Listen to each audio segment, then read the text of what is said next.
Hello सबैजनालाई। म चाहिँ आज यहाँनिर आउटडोर ट्याटु गर्न आएको थिएँ होइन, रमितेमा। एकैछिनमा पानी पर्छ, एकैछिनमा घाम लाग्छ। अहिले चाहिँ यस्तो टन्टनापुर घाम लागिरहेको छ होइन, दामी देखिरहेको छ भ्यूहरू पनि। यस्तो पोल्ने घाम लाग्छ नि, फेरि घाम पनि चरक्क परेको के। यहाँ चाहिँ जोस् बन्दैछ। अब यहाँ पनि यस्तो प्लेन एरिया बनेर यहाँ पनि पार्किङ गर्ने खालको टाइपको बन्छ होइन, जोस् राम्रो हुन्छ। हो, हाम्रो दमक बजार देखाइदिन्छु हेर म तपाईँहरूलाई। दमक बजार तर एक्ज्याक्टै दमक बजारै हो कि के हो चाहिँ मलाई पनि थाहा छैन, तर यहाँबाट हेर्दाखेरि चाहिँ देखिन्छ है। एकछिन म यतै गरेर देखाउँछु।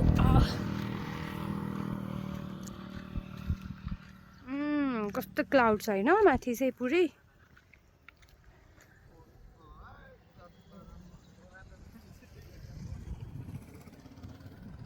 दामी छ जोस्। त्यो चाहिँ के रहेछ नि, यो पार्टमा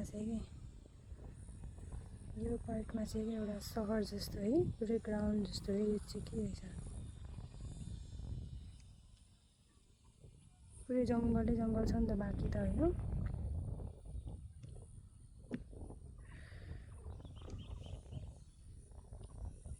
वाउ कस्तो दामी छ।